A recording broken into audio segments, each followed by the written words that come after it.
podcast is part of the Sports Social Podcast Network.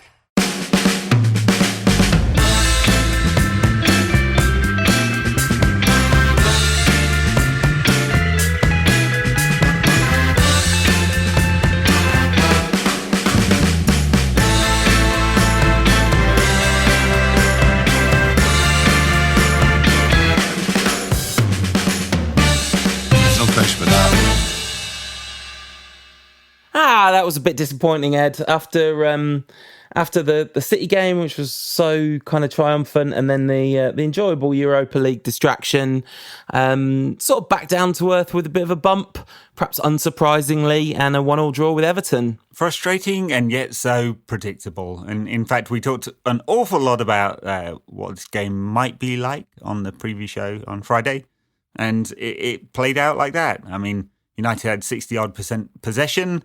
Everton were quite happy to play on the break and, shift balls into channels quickly. They had that sort of, 10-minute spell in the first half just before they scored where they were pretty good and had a good amount of possession. But for most of the game, they just played in a low block and broke out quickly. And United struggled to adapt to that. And United did the thing that they do so much in games like this, which is create hardly any high XG chances and take a lot of shots from outside the box. I mean, and the shot map is incredible, really. Apart from Lingard's attempt, if you can call it that, early in the first half, which is really high XG. The rest of them, low, all over the place. And it tells the story of this game once again. Yeah, and if you're one of those people that the letters XG make your brain fry and you don't like them, it's really just a direct translation, in this case in particular, to high-quality chances versus low-quality chances. So a lot of low-quality chances and half chances in this game for United. Lots and lots of shots taken, which is a good thing. Those are both good things in and of themselves, but you want to be creating some good quality chances too. Yeah, and it's not binary. So you want to create lots of chances to shoot. The more you shoot, the more chance you have to score. It's just a fact, right? So there's actually, just as an aside, there's a good sort of table of data comparing Ronaldo and Rashford at the same age, and Rashford's very close on par with Ronaldo in terms of goals and assists and stuff like that. And the two really interesting statistics are at the same age, Ronaldo had taken almost double the amount of shots. Rashford's chance conversion is almost double. Well, those two go together, don't they? The two go together. And a simplistic way of analysing Rashford, and I'll get back to the Everton game in a second, is the thing that I'm afraid all the stats nerds said a couple of years ago, which annoyed everyone, which is he just needs to shoot more. Anyway, Everton, coming back to United's problem against Everton, United do shoot a lot, or did in this game. That's okay, but didn't create good chances, and that's why we haven't won the game, and that's why we don't win a lot of these games against teams that don't really want to come out and play. Well, it was a very interesting start to the game. Sneaky Duncan Ferguson doing a big sneak, telling everyone, including all the people behind the scenes, because there's this thing behind the scenes where there is a sort of code where managers will tell the broadcasters the shape that they're intending to play, so that the broadcasters aren't made to look silly when the displays are put up on the screen.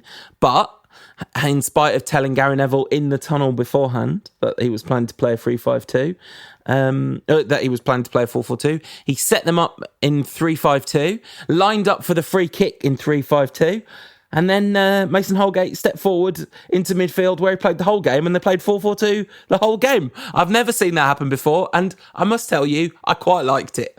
I quite like it. I couldn't work out the point. Yeah, though. no. What was the point? Just funny. He's not going to be a manager for long, so he's like, do you know what? At very least, let's have a laugh, innit? Let's have a bit of a laugh. It's been a hard week.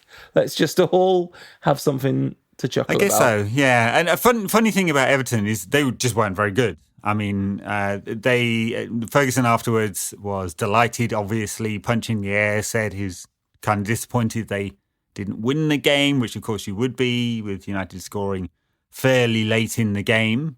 I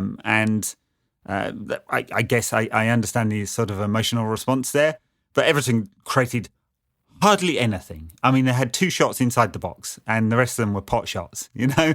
And all of the rest of it was just kind of positions and, sort of in the final third and sort of half positions in which they might have put a ball in or something like that. Yeah, and anyway. this is where the XG, one of the many ways in which the XG model of understanding a game in retrospect is completely flawed, because they were unlucky not to do more with the position and situations they had. That's for sure. Or if not unlucky, I think actually, or they didn't have the good final ball, or United defended those balls well. Yeah, all of those things happened. Because they had a lot of free kicks. All of those things happened. One of which was United got really lucky and the ball bobbled right. And anyway, I wanted to talk about some specifics because you mentioned Everton sitting in a low block, and the weird thing about this game was for the first 15 minutes they didn't sit in a low block. They were actually pushing really high up, and twice we got the ball in behind,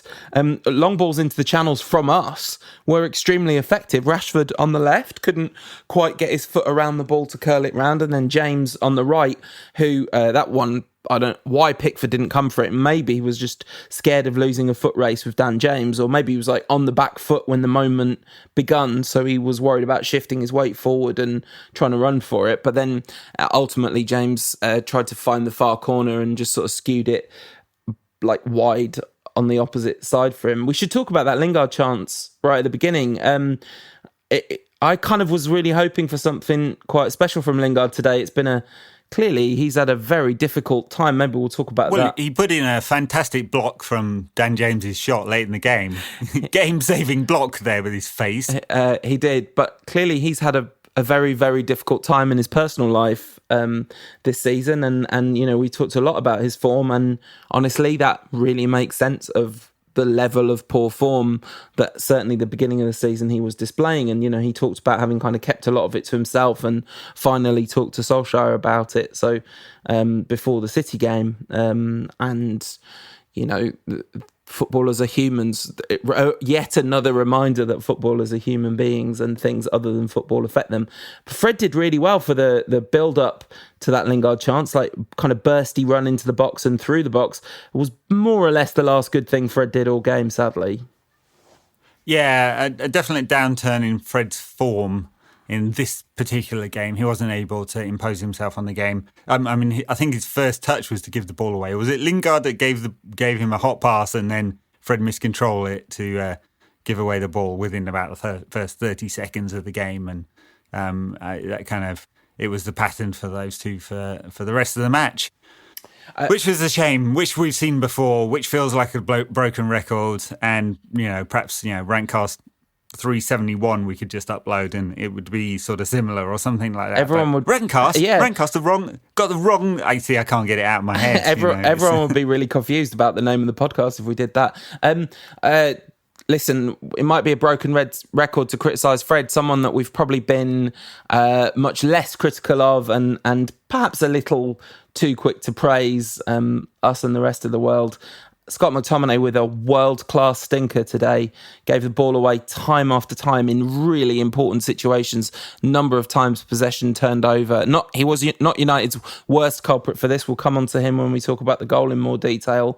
But yeah, a really, really bad game. And a couple of times he fired in through balls at kind of breakneck pace and stuff. Really a tricky game for McTominay, I thought.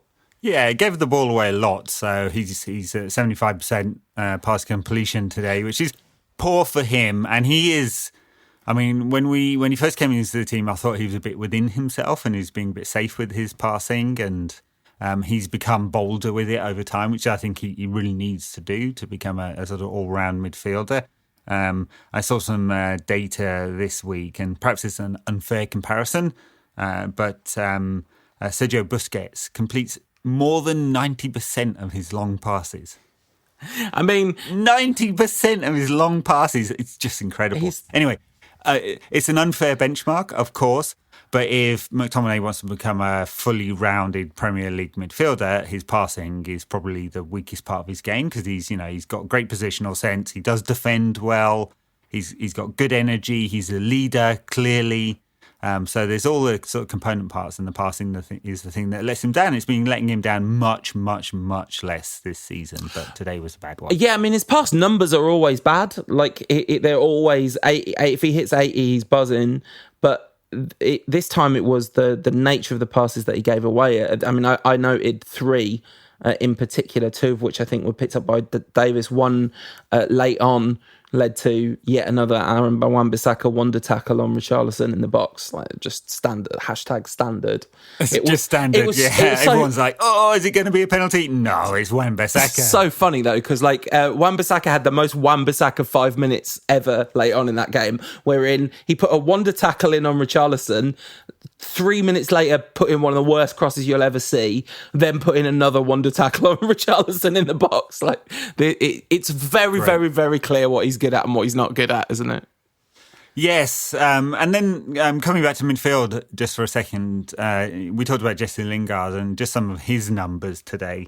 23 out of 27 passes completed, just 12 completed passes in the attacker third. And this is a game in which United had 60% of the possession, and I have to say that it's just a massive, massive problem for United in games like this when the number 10, the guy who's in between midfield and attack, he's breaking the lines, is supposed to be causing a tactical problem for the opposition. It's like, can't get the ball, and then when he does get the ball, can't do anything effective with it. It's a big problem. Absolutely. Front 3 were less effective in this game, all 3 of them having pretty relative. James was very busy and did set up Greenwood for the goal, sort of. Greenwood does his own thing, really. But listen, let's talk about the Everton goal. So I was in the middle of writing, we talked about been starting to write notes, and I was writing this sentence. Luke Shaw's awareness of how much time or otherwise he's got in the box just doesn't seem to be very good. There's a free kick where it's looped over everyone and finds its way to him with no one further behind him, and he goes for a headed clearance, but the only people it could ever fall to are the Everton midfielders following up the second ball. Now, that was not what then happened, which is within a minute of that, he scrambles a terrible clearance after the box, after McTominay had a ball intercepted. But that scrambled clearance by Luke Shaw was what led to the corner. And it was so poor. Like, everywhere. Absolutely everywhere. Shocking. Let's count the mistakes here. No one attacks the ball at the near post from United, and that could have helped. De Gea is just incredibly weak. I mean, we can talk about the foul, no foul in a second, but just incredibly weak. And Lindelof, he's just not switched on. You could say, he's unsighted, but he's just, what is he doing? He's facing his own goal. And for a ball that's coming into the box. And not involved in the defensive work in any way of trying to stop the ball going into the net. So obviously, it's not. I think there's 3 errors from United there. And that, by the way, that's 3 errors after the corner, which was a cacophony of errors that led up to a corner being given away. The McTominay pass that went out to Davis, and then the Shaw clearance that went back to Davis. So Lindelof's problem is partly he's United's zonal market corners, which is fine, right? It's actually one of the reasons why so many corners hit the front man, because that's what he has to do. He's in his zone, protecting that zone. No one did that. And then Lindelof, I just don't understand his positioning. It doesn't make any sense. If he's supposed to be goal side of a potential attacker, there isn't one near him. And what's he doing looking the wrong way? And he's just not anticipating a ball coming in or anything. It's awful. It's awful. And then De Gea, he is fouled. That's going to be called a foul 90% of the time, I think. It's odd that on VAR, I was pretty sure, you see the first replay and you go, okay, well, that's going to be given as a foul, because that's given as a foul if an attacker does that on a defender, and goalkeepers get special treatment, So I'm surprised it wasn't given as a foul. Even so, it's not the thing that stops De Gea getting a hand on that. It's just weak. He's so weak there. So the flight of the ball is weird, and De Gea is entirely unprotected by his defence. Like, his defence do absolutely nothing to stop those men running onto the ball. There's no defenders challenging for the ball at all. So De Gea goes to somewhat he almost underestimates how much he's got to put into, because he's not physically weak. Do you know what I mean? Like if he'd put more into his jump, it would have had a bit more to it. But he doesn't put much into the jump because I don't. No, he's not decisive. I agree. And it's almost like he doesn't know he needs to put as much into it. He might be a bit weak as well. I reckon I could out bench press him. All right, Dave, it's a challenge to you. But the thing is, so the jump isn't great, but it looks like it's going to be enough until the player's got his arm over his shoulder. And like in slow motion in particular, which is what VAR is getting. Yeah. It is really odd. Look, and there's a debate about that in the Sky Sports studio. They basically said that's a foul. I think every single manager on the planet would be deeply unhappy if that goal is given against them. Every single one. And this is the thing that I know. God, honestly, what is the point of having a conversation about the Premier League's implementation of blooming VAR once again? But like the sheer mind-boggling cognitive dissonance between the obsessive, what Zonomarki Michael Cox called like somebody doing like getting out a set of technical drawing rulers and what they called those things that go like that, I can't remember, set squares, and drawing lines on the pitch, this kind of obsessive minutiae. And then like when a clear foul is committed on the goalkeeper in the build-up to a goal, that's all right. which directly leads to the goal. I mean, maybe the VAR refs just looking at that going, nah, De Gea's too weak there, doesn't deserve any protection Normal from contact, referees. But look, you know what? I didn't have time to do it, but if I go back to our Y Scout account, I think we can just go tag fouls on goalkeepers and go and pull out all the videos of it. Yeah. And you're going to go see dozens and dozens of those kind of actions, probably triple figures of fouls being called on goalkeepers this season for that. And the idea that, okay, the bar's supposed to be clear and obvious, blah, blah, blah, blah, blah. Well, like, I was sat there, I was watching it with the sound off and just looking at it like, oh, okay, well, we've got away with that one a little bit. And then when the kind of action restarted and it still said 1-0 on the screen, like, what? Like, we have in fact not got away with it. So anyway, but yeah, my main scapegoat for that goal was Luke Shaw in the clearance. There may be some personal bias there in the choice of scapegoats and their direct contribution to that goal. But in my opinion, he had a pretty shocking game in general. Yes, as did two of the back five, and De Gea's like, anyway, we don't need to relitigate it, but there's no way a couple of Everton players are fouling Peter Schmeichel. Let me tell you, he's going to wipe those two out. Well, last week you said even Peter Schmeichel's not coming for that one against City, but this week, this one's in the box. Is it a 6-yard box? Yeah. Anyway. All right. So then in the second half, nothing much happens. Fred has a terrible shot. Luke Shaw has a good shot, which came out to James from a Pickford save, and then that's when he blasted it into Jesse Lingard's face. And I don't think it was going in, if you look at the trajectory. So he just... No, he's cut across the ball. I think that's flying wide and high. Yeah. And then Mason Greenwood comes on, and we switch to a 4-4-2, and it turns out it's not just not just politics where 1980s are back, but football too. As two lots of 4-4-2 go clanging at each other, and we had 20 minutes of a proper football match where two 4-4-2s were just running at each other. Nostalgia is... When football was good. Remember in the early 90s or mid-90s when Ferguson switched to sort of 4-5-1 and Cantona was up front on his own sometimes, and the Old Trafford crowd would shout 4-4-2. Was that when... That wasn't when Cantona was up front on his own. That was when Ruud van Nistelrooy was on his own against when we were losing 1-0 to Lille and all that malarkey, wasn't it? Was it? I don't know. I'm sure I heard that chant earlier. Maybe so. I'm sure. Maybe so. Sure. Anyway, yes, it was great. Look, and another piece of evidence of just how good Mason Greenwood... I mean, how good is that finish? Just switches from right to left and bang into the corner. I mean, it's a bit like his finish the other night against AZ, just further out and more difficult. Yeah, against a better team and a better goalkeeper, or, well, in theory anyway. I think... It just shoot from anywhere and he just hits it so cleanly. The nice thing is, as well, like the build-up, it's his absolutely lovely diag from the right flank to the left flank that creates the space, switches the kind of... It's very sort of, like 4-4-2 101, isn't it? You take the ball from the right wing, quickly switch it to the left. Dan James cuts inside and finds Greenwood on the edge of the area. Greenwood's like, as soon as... The nice thing is he switches the ball, then he makes a beeline for the edge of the box, but he sees that his best option is actually to hover on the edge of the box rather than to keep going in, and he just has half a yard of space. The first touch to get it out of his feet is absolutely beautiful, and once again uses a defender to screen the near post and hits a basically unsavable shot into the bottom corner. Just great. Dan James gets the credit for the assist there, but simple pass, one of those ones where he really should get it should be pro-rated, shouldn't it? Yeah, Mason should get more than one goal and he should get less than an assist.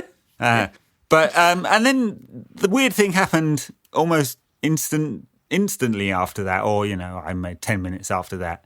And James, who's having a sort of average game but a willing runner, is hooked off Juan Mata with a few minutes to go. I didn't explain that one to me. I didn't get it. I mean, the only thing that you can think is that Mata has historically scored goals, and his movement in the box tends to be quite good, and he does tend to kind of find a way to do something in those kind of situations, but not with 5 minutes. Because it's interesting. I'd watched this clip of Ole Gunnar Solskjaer talking about coming on as a sub, and saying that you kind of need a minimum of 20 minutes to really make an impact. So unless he was protecting James from some sort of knock or niggle, I don't understand why he would do it, because James did not have a brilliant game, but did look likely, much like Rashford, actually. Rashford's execution was quite bad, but his intent was quite good, I thought, generally. And I thought we were going to win it when he made that run really late on, and the place went kind of electric, and then he found Mata in the box, and Matt sort of passed it back behind him. I mean, part of the problem, of course, is that Ollie just doesn't have too many options on the bench. So 3 defenders and a goalkeeper amongst the 7 on the bench, and there's Mason and Pereira and someone else. Can't remember. Whoever else came on today. And Pereira was getting ready for Watford next weekend. Yeah, on his Insta. Odd. I blame that on the social media manager, right? Absolutely. The thing that was weird, like he footballers sometimes do a little edit of the game that's coming up that day, and his social media team posted the Watford one. The odd thing isn't that it happens. The odd thing is that no one catches it and takes it down. And I guess it's a Sunday and they just scheduled the tweet and were like, we'll have Sunday off. We can all, I'm sure, relate to that. It happens. I listen to a politics podcast quite a lot. We occasionally talk about politics on this podcast. I think we're refraining for a little while. Anyway, so I'm listening to a US politics podcast, and, I like taking a worldview and all of that. And they did a rundown of sort of best political ads of the decade. And there was one in which a congresswoman starts her political ad. I am not a witch. Go look it up. Anyway, it's just hilarious. And you're thinking, how the hell? I mean, because to post an ad, and this is like 10 years ago, right? But to post an ad, it needs a whole team of people to script it, to film it, to do the edits, to upload it, to do the post-production. None of them thought that this is a bit odd. Anyway, I like the idea. That's what that felt like to me. Yeah, like someone's like, there's more than one person doing that. Someone's got to create it. Someone's got to check the fixtures. Someone's got to sign it off with Andreas, maybe. Someone's got to upload it. Someone's got to hit post. Someone's got to add the tags. At no stage during that process did anyone go, I don't know. No, I think that getting an advert to air which starts with "I'm a witch" probably has a lot more, because someone's got to do all those things, but all they have to do is get one date wrong and then be sure that that's the date. Like, we've made enough mistakes on this show to know that the mistakes part is fine. It's the kind of not catching it. In fact, like, for example, earlier when you posted on Instagram that Duncan Ferguson had scored against United in 2004. 2004. Yeah, for example. But we caught that and corrected it. So that's how it goes. Talking of Instagram, extremely high quality work, Ed. You've gone full millennial influencer, and you went with a beautiful mosaic NQAT pod on Instagram. If you're not following us, you can. Yes, I would like to think that was my brilliant idea, but it was my 15-year-old daughter who's like, hey, you could do this. I was like, oh, that's pretty cool. I've got an idea of Excellent. I like that. You can tell because we run the Instagram account together. Like on Twitter, we've got 2 separate accounts. Yours is the name of the podcast, and we should probably we need to have a conversation about differentiating between the name of the podcast and your personal Twitter account for various reasons. But on Twitter, we're 2 separate people doing 2 different things, but we share the Instagram account, and you can just tell if it looks like work's gone into it. Ed did it. Like that's the rule. That's how you tell. All right. You got anything else? Got anything else to say about this game? No. Is it Ollie out now? We back to Ollie out? No, absolutely not. And actually, he did change to 4-4-2, make a difference to the game. I mean, that last substitution was weird, but I think this is not Ollie out. This is, for goodness sake, an actual number 10 in, or Paul Pogba comes back and does what we need him to there. Yeah. I mean, look, the frustration is that after a year on the job, it's going to be his anniversary coming up this week of getting the job on a temporary basis. After a year, we have not found a solution to this problem. And the very obvious solution is Pogba is fit and he's back training and he goes into number 10. And there shouldn't be any debate. That's where he's got to play now. Especially with Fred generally improving and McTominay being a shoo-in, so this is the obvious one and it will help United break down some of these teams. But even when he's in the side, we still seem to struggle in games like this. There needs to be transitions for us to create good quality chances, and something better has got to happen. And I guess the ideal option would be we bring in a creative player in the January window, but Solskjaer seems to have ruled out any spending. He's now talking about loans. We shall no doubt talk about the January window some more, perhaps a bit later in the show. So for now, I think we'll take a little break and come back with your questions. Enjoying no question about that? If so, let others know about us. The best way to do that is leave us a review and a rating on iTunes and hit that subscribe button. That's one of the most stupid questions I've ever heard in my life. It tests my patience. So, Ed, one of the other alternatives, of course, to us finding a way to make United great again, would just be to play Arsenal every week. They're currently 2-0 down to Manchester City, and I think if you want to feel good about yourselves as a team that's slightly struggling to create high quality chances, playing against Arsenal would be a really good way to do it. Yeah, or Chelsea right now. It's a frustration with dropping more points. I mean, Chelsea and Arsenal both really struggling. Spurs won today. The top 6 was beginning to look a bit like the top 6 again. Yeah, for a while. I have to say, when I heard people saying yesterday, if we win tomorrow, we'll go within 2 points of Chelsea, I was like, I think that might be a little bit irrelevant, given that we are going to drop so many points for the rest of the season. What have our friends on the internet got to say for themselves then? First of all, bifurcated_MBM, continuing their protest against you not picking their questions enough, have just simply refused to ask one this week. Outrageous.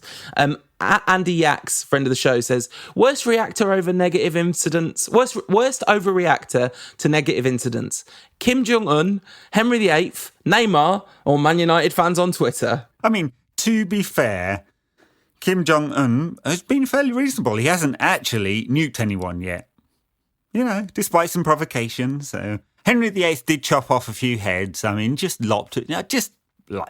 Who hasn't wanted to do that when they're a bit annoyed? Neymar, big crybaby. United fans on Twitter, if they had that big red button that said nuke, we'd all be goners. Oh, yeah. But we'd have all been gone in 2011. This is not new, but it definitely, it has definitely got worse. It's just like, not to draw any analogies, right? But it's like there are factions waiting in the wings for something to go wrong to get really, really, really vocal at the first sign of something actually going wrong. Barry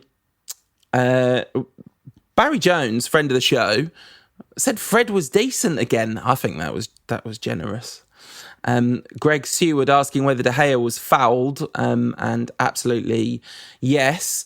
And Anton Alfie bringing in some old school flavour with a what's Phil Jones's best position question. And it is the end of the decade, and we're doing a lot of end of decade lists, and what's Phil Jones's best position has definitely been the Rantcast question of the decade. That's right. The one he's currently possessing, which is in the stands.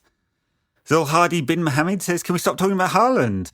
We've got an abundance of talent in the forward department. We need a freaking number 10. Ole Gunnar Solskjaer reportedly having talks with Haaland's people this week. A lot of weird conversation about this player. He's 19-year-old, scoring bags of goals in the Austrian First Division, got goals in the Champions League as well, plays for Red Bull Salzburg, and apparently has a £30 million or €30 million release clause, which means he can go to Red Bull Leipzig, changing between all the Red Bulls there, which is a super cheap fee for this kind of player. That might be wider than that, apparently. There may be a clause that allows him to go for even cheaper, which may be one of the reasons why all these big clubs are circling now. Because despite his goals, he's scoring them in the Austrian league, and it's not obvious that he's going to be able to translate that. I thought he was. I mean, I saw some of the game against Liverpool, and I didn't think he did much there. Willing runner, but obviously they're a much poorer side than Liverpool, so it was hard for him to really make an impression on the game. Yeah, he was better in the game week before that. I can't remember who they played. And then the second thing to say there, like you may think Rashford, Martial, James are awesome, but there's not a lot of numbers there. No, and if we're going to play a front three, and we're talking about having 5 potential players for 3 front positions, that's not crazy. The point that we need a number 10 is absolutely correct. We definitely do need a number 10, but we also, and the other thing, of course, is that you sign Haaland and you can shuffle the pack a bit. The only thing is, I guess he's not going to play anywhere other than number 9, is he?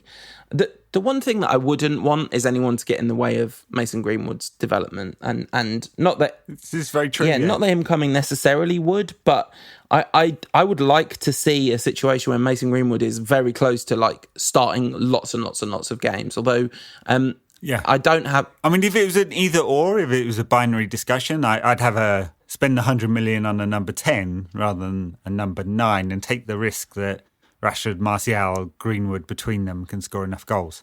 So we kind of talked about United fans overreacting, and this might slightly fall into that category in tone, but I do think it's a very reasonable point, even if it has an angry face emoji at the end to demonstrate the vibe in which it was sent. At Miles A. Bailey saying, how can MUFC competently and comfortably defend against Spurs and City for an hour, but look panicked at the first sign of pressure against Sheffield United, Villa and Everton et al.? What's mentally misfiring about this glorified cup team of game raisers? And I don't think that is a particularly unfair criticism. I think there is, I know I say this all the time, but this is the question I asked Jose Mourinho in the last press conference I was ever in. What is up with this team who, when things are going for them, when they're playing well, genuinely look excellent, but they can look so calamitous so quickly? And mentally misfiring is right, because I'm like Lindelof. We know Lindelof has mistakes in him, but they don't have to be this bad.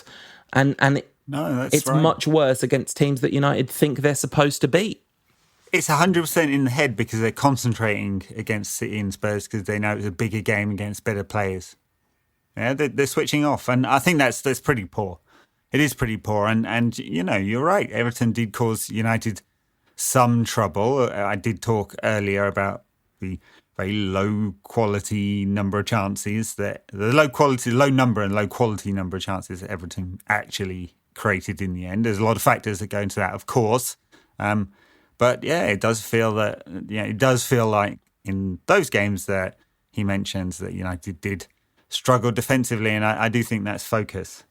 At Murph, one of my favourite Twitter names, says, is Duncan Ferguson's pneumonia going to be covered by his health policy as caretaker boss? Honestly, Big Dunk taking his jacket off Like, first of all, only wearing a suit jacket on the 15th of December in the rain in Manchester. What is wrong with you? Like, we know you're hard, Duncan Ferguson. You don't need to strip down to your soaking wet, crisp white shirt. This was, like, he looks like Vladimir Putin anyway, and he was really making a play for the Vladimir Putin riding on a bear meme, I think. Yes. Kind of funny post-match interview. He's obviously a character. It doesn't look like he's going to get the job, but 2 very good results in his first 2 games. Says he doesn't want the job. Ibra Cadabra says, "What's the deal with Duncan Ferguson's Everton sweatband on his wrist? He loves the club. Loves and he needs something to dry his face because he's completely unprotected from the elements." At HM_UTD. So this is an interesting question, which I don't agree with the premise of the question. Does the high frequency of shots from unrealistic angles and deep distances by players that are poor at shooting drive you insane? And I actually think that the bit that I kind of disagree with here is just that a lot of players that are poor at shooting do this a lot. Like, I guess you could say Fred shoots too much for his apparent shot quality, but like Rashford, for example, takes a lot of shots from bad shot positions, I would say, but he's certainly not bad at shooting, is he? No, I mean, he had a very good free kick today, produced a good save. I don't think he was necessarily had his best sort of form for shooting today. But look, yes, I don't think. I mean, you have to have some players who are able to shoot from distance. We do have a tendency, as discussed, to take a lot of shots from distance, not creating higher quality chances, and it's just got to be a blend of all of them. Unless you've got 11 Ronaldos in the team and they're going to spank them in from 40 yards all the time. I think these players all need to stop playing FIFA. That's my take on it, because there's something that happens when you play like PES or FIFA, where when the ball kind of comes out, like when there's a sort of momentum-y, build-up-y thing and the ball comes out to the edge of the area and you've got half a yard of space, there's something in every fibre of your being that's just like, oh, aesthetically, a shot into the top corner here would really wrap this up nicely.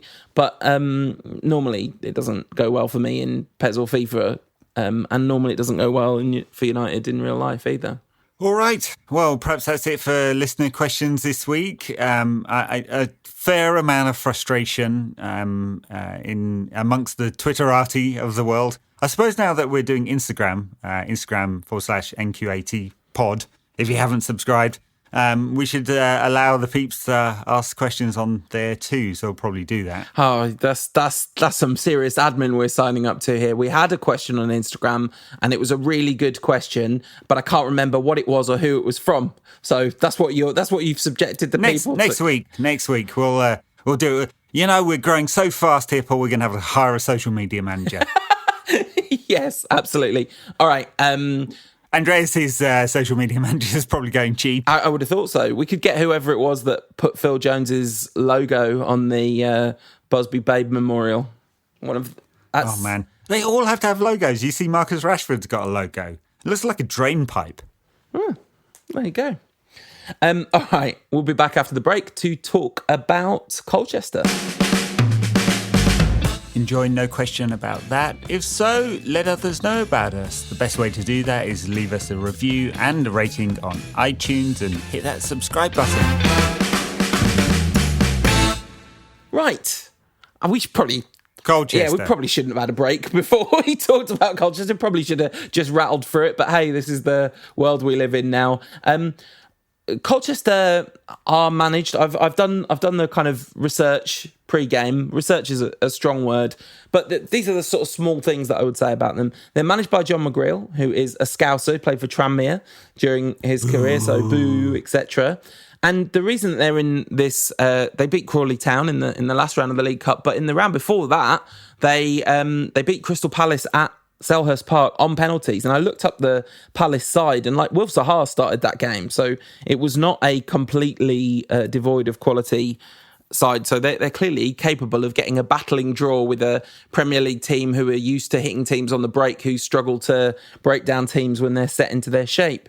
They They played 4-4-2 in that game, but at the beginning of the season, McGreal talked about... so their two most important players from an attacking sense are their top scorer, Luke Norris, and their top assist maker, Frank Noble. Frank... Well, this is what McGreal had to say about him at the beginning of the season. We want Frank up there as a number 9 at times, but we've got Noz scoring goals. We've gone 4-4-2 at times, but it doesn't overly work. I really like that as an analysis. It doesn't overly work. We've also tried 3-5-2 to get the two boys up there, but when you get Noobs out on the left or right, he causes all sorts of problems. And I think that's what's probably going to happen. I suspect they'll play Nooble on the left and play Norris on his own up top. Don't have the best record against lower league teams at Old Trafford this season, do we? No, we don't. We scraped past Rochdale on a penalty shootout, right? That's what happened there.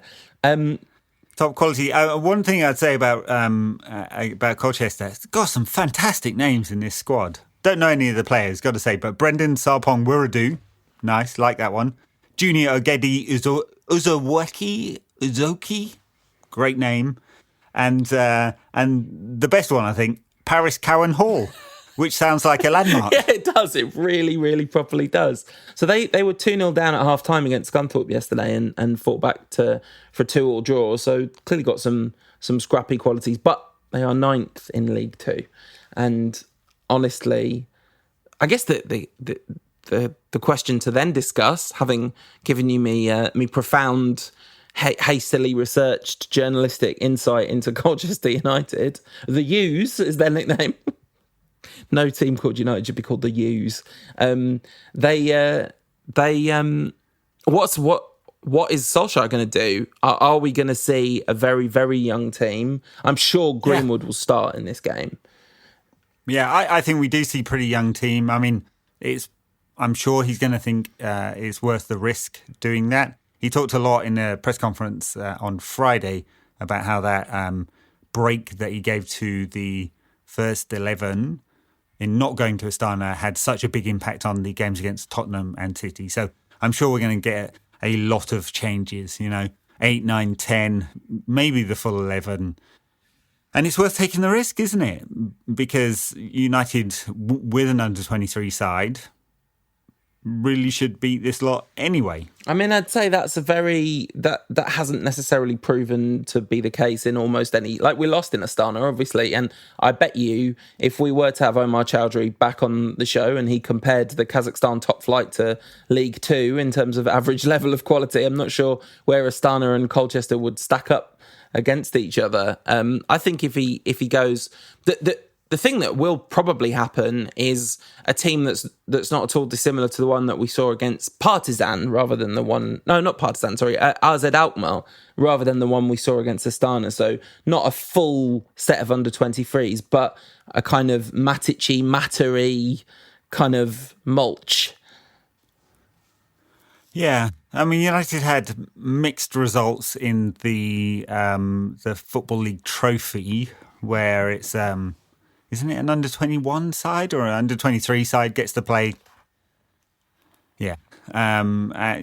Beat some decent sides there and lost to some decent sides as well. Thanks, Ed. So who did we... High quality analysis. Who did we beat and who did we lose to? Lose to Tranmere, beat Doncaster. I think we beat Rotherham as well. Beat Lincoln. Right. That's it. Right. So...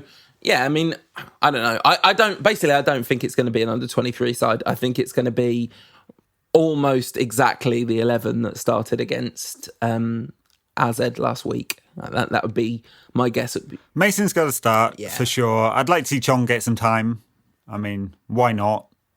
He's been doing well at under-23 level. I think he's taking a bit of time to make that step up. I thought he was good against Alkmaar, as I said on the show. Yeah, Brandon Williams got to play. Super deserves it. Tuanzebe back. Needs minutes. He's got to play. So we definitely can get quite a few young players. Yeah. So all those players played against Alkmaar, didn't they? And Mei Chong didn't start, but he came on fairly early. But yeah, I guess I would like to not see Matic and Mata in that game, but I'm definitely expecting to see. I mean, what is the point? What is the point? I mean, I'd like to see Ethan Laird again get a game because Wan-Bissaka doesn't need to play every game. Well, I don't know whether, Angel Gomez, of course, Ramazani scoring loads of goals at under 23 level. He deserves to be in the squad, I'd say. Yeah, so one of the players I'm really looking forward to and perhaps deserves to get a shot is a young player that United brought in the summer called Hannibal Mejbri. And he's just fantastically technical, just great hair as well. But the best thing about him is he's technically awesome. I think he came from the Ajax Academy, and it'd be nice to see him too. Brilliant. And he'd be interesting. Maybe he's a bit young. Maybe this is a step too far, and Garner will play instead. But there's some good talent. Does he play central midfield then?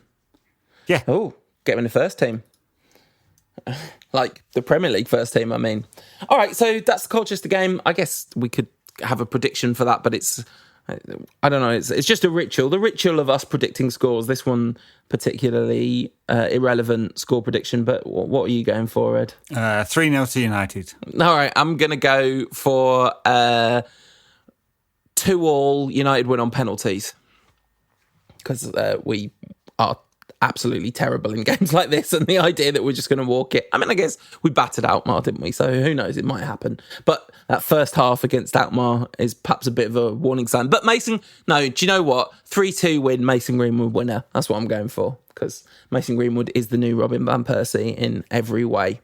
And if you want to hear more chat about 3-2 games, which Robin van Persie helped us to win, you can head to patreon.com/rantcast and get involved, because the bonus content this week, we are going to set our final 5 for Game of the Decade. We've got it down to a long list of 10 over the last couple of weeks, and we're going to set the final 5 this week. Then, over Christmas, we're going to take Christmas week off from covering games live, but we're going to have a banked show where we go through the top 5 players, goals and games of the decade.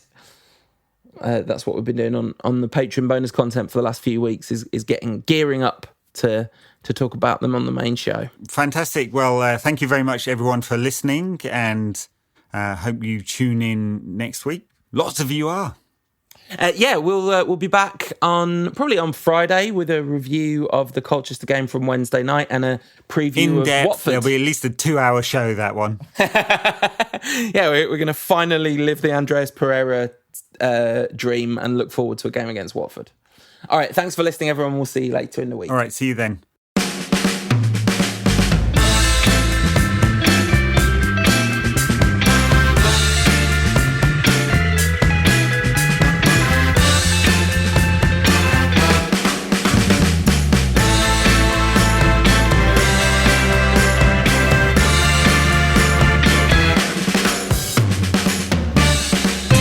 For that.